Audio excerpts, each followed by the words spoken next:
Hello guys, तो आज हम लोग करने वाले हैं क्लास 10 साइंस के चैप्टर नंबर 10 के 30 मोस्ट इंपॉर्टेंट क्वेश्चन। तो बढ़ते हैं पहले क्वेश्चन की।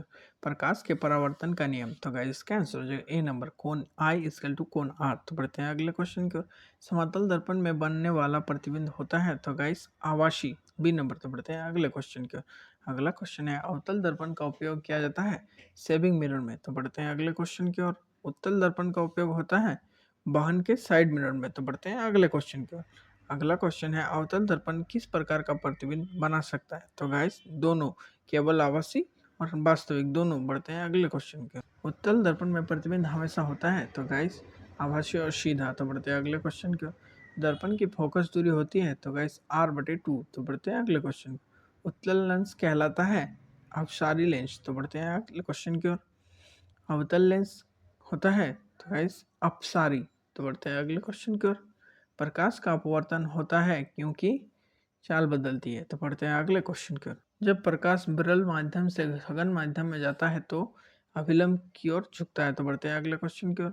लेंस की शक्ति का सही मात्रक। तो गाइस डायोप्टर। तो बढ़ते हैं अगले क्वेश्चन की ओर। लेंस की शक्ति का सूत्र। तो गाइस ये हो जाएगा P=1/f। तो गाइस यहाँ आंसर नहीं दिया हुआ है।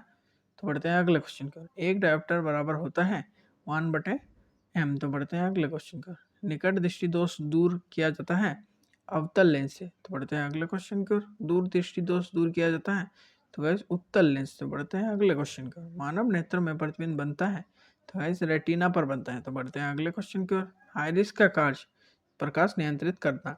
तो बढ़ते हैं अगले क्वेश्चन की ओर। तारे टिमटिमाते हैं अपवर्तन के कारण। तो बढ़ते हैं अगले क्वेश्चन की ओर। सूर्य लाल दिखाई देता है परिकिरण के कारण। तो बढ़ते हैं अगले क्वेश्चन की ओर। गैस 21 नंबर और 22 नंबर आपके लिए होमवर्क है, तो आंसर जरूर कमेंट करें।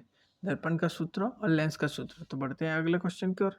दर्पण में आवर्धन का सूत्र। तो गाइस 23 नंबर भी मैं आपको होमवर्क दे सकता था, लेकिन मैं बता देता हूँ, m=-v/u। तो बढ़ते हैं अगले क्वेश्चन की ओर। अगला क्वेश्चन है, यदि m=1 हो तो प्रतिबिंब होगा। तो गाइस 24 नंबर का आंसर हो जाएगा सी नंबर, समान आकार का। तो बढ़ते हैं अगले क्वेश्चन की ओर। यदि m=1 हो तो प्रतिबिंब होगा। तो गाइस 25 नंबर का आंसर बी हो जाएगा, छोटा। तो बढ़ते हैं अगले क्वेश्चन की ओर। उत्तल लेंस में आभासी प्रतिबिंब कब बनता है। तो आंसर हो जाएगा वस्तु फोकस के अंदर। तो बढ़ते हैं अगले क्वेश्चन की ओर। अवतल लेंस में प्रतिबिंब होता है तो गाइस आंसर हो जाएगा बी नंबर, आभासी। तो बढ़ते हैं अगले क्वेश्चन की ओर। वास्तविक प्रतिबिंब प्राप्त किया जा सकता है तो गाइस आंसर हो जाएगा दर्पण के पीछे। तो बढ़ते हैं अगले क्वेश्चन की। प्रकाश की चाल सबसे अधिक होती है तो गाइस निर्वात में। तो बढ़ते हैं आखिरी क्वेश्चन की ओर। समाधान क्षमता उम्र बढ़ने पर घटती है। तो गाइस लाइक एंड सब्सक्राइब जरूर करें।